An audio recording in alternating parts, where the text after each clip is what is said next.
right, so here we are. We're chatting with the legendary Joe Keithley of D.O.A, a fantastic punk band. For Australian listeners who may not be overly familiar, Joe has toured Australia, but first up I wanted to ask you, in your book, Talk Minus Action Equals Zero, you mentioned your band The Skulls from way, way back. Said you had a vocalist who was, quote-unquote, the crazy Australian guy, in brackets, what other kind is there? I'm not going to disagree with that. What other kind of Australian is there? You know what I mean, right? That's why they give you guys 10-year passports so they don't come back, right? Yeah. I'm just joking. Australia is a great place, and I really enjoyed it the 3 times I've been down there. This guy's name was Lee Kendall, and he sang for this our first punk band called The Skulls. You know, he sang for about a month, and our first show, and he kind of disappeared. You know what? And the 36 years since then, I've never heard from him again. So if he's listening out there, how you doing? Yeah, that was my question. Where is he now? That I might have to put on my list of my life goals is to try. It was funny, and then a bunch of the hippies, or like kind of rocker hippies, that were watching us, and it's like on a beach in White Rock,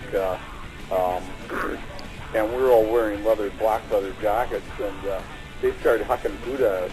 So Lee picked up the food. We were all busy playing guitar, and threw it back at him, and then he challenged them all to a fight. It was pretty funny. It's amazing the detail you put into your book and your memories, these specific memories. Do you have any anecdotes or memories of touring Australia? The vibe, at the very least, what it was like down there for you? Well, I know that the first time we went there, the promoters, they thought it would be like a great treat if we went to Sydney Stadium, not that we wanted to go for the Olympics, but back in '93, and saw a rugby game. We thought, boy, that sounds like a great idea, right? So we arrived there, and we're all wearing like black shirts and long pants and jackets and stuff like that. It turns out it's like 40 degrees out or something, right? And we're sitting on the sunny side of the stadium, and of course at halftime we went and had a couple beer each, and we pretty well melted. Like we were going, oh my God, okay, this ain't Canada, right? So it was pretty funny. I think it was pretty interesting. It reminded me a lot of Canada in a lot of ways, because the big cities, you know, you're working away from Brisbane down to Sydney, down to Melbourne, down to Adelaide. It's like traveling across Canada. It just took forever, right? Mm. And then, of course, we all wanted one of the main things, we couldn't believe that a lot of the trucks and buses all had these big bumpers on the front. And we go, what the heck is that? And they go, wow, that's a rhubarb. Yeah, that's it, right? And we're going, oh, okay. And so, but we haven't seen a kangaroo, so but the guy driving the bus, and his name was Booza. We didn't drink, but his name was Booza. We actually eventually became one of our best friends in the world. We were complaining because we haven't seen any kangaroos.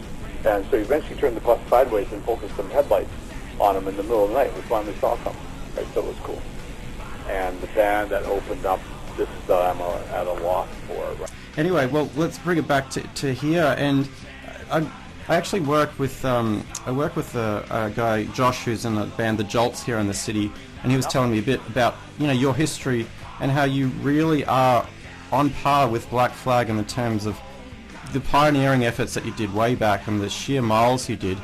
Can you speak just briefly to what that was like, being a pioneer, doing that with no mentors and clocking in all those miles, just the problems you must have encountered in the first 6 months or couple of years? Can you just speak to... So basically, we became friends with Black Flag early on, so which became handy because what would happen that they would go on a tour and they would discover bands or discover towns or promoters that were either good or bad or unworthy or untrustable type things. And we would do the same thing because we were both bound for crisscrossing North America like constantly, right? Between 79 and 83 or something like that, let's say. And then so what we would do, we'd trade contacts with them, right? Because we became pals. And so we could avoid the bad promoters and just go to the good towns. And, it actually worked out because a lot of times you could tell which one of the two bands had been there first because the next time you showed up, you know, the first time there would have been no opening bands, or there would have been like a rock and roll band opening or something like that. Then the next time there'd be like punk bands, but you could tell which band had been there first, because, you know, if D.O.A was there first, then the opening band sounded a little bit like D.O.A. Or vice versa, they would sound a little bit like Black Flag. They've been influenced that much too, because, you know what, these were the first bands that people saw in North America, right? Yeah. Especially, I mean, not so much on the East Coast or the West Coast, but really in the prairies of Canada and across the Great Plains of the United States. I mean, I've been reading about the scene. Vancouver really did have a vibrant punk scene at the time. What were some of the other bands or artists that joined you in the activism specifically? Well, I mean, obviously the Subhumans would be one, right? And one of Canada's greatest bands, and everybody was pretty politically aware. It was a great scene. I mean, consisting of bands like Point Six, Subhumans, D.O.A, Disrag, Sexatones, U-Jerk, Kim Ray. I mean, they're all a little bit different. The fun, interesting thing was it wasn't all punk rock, but it was an amalgamation of anything kind of under that umbrella. So you had like punk bands, new wave, experimental, avant-garde, and there was an artist community within the thing too, like painting, sculptures, photography, and stuff like that. It was a real little hotbed, and that's one of the things I alluded to earlier, is that because Vancouver was a complete backwater, like you know, on nobody's radar whatsoever as a cultural center, that everybody, we just banded together and had to try harder, right? Hmm. You know, and that's part of the thing that made why Vancouver had one of the most vibrant scenes in North America.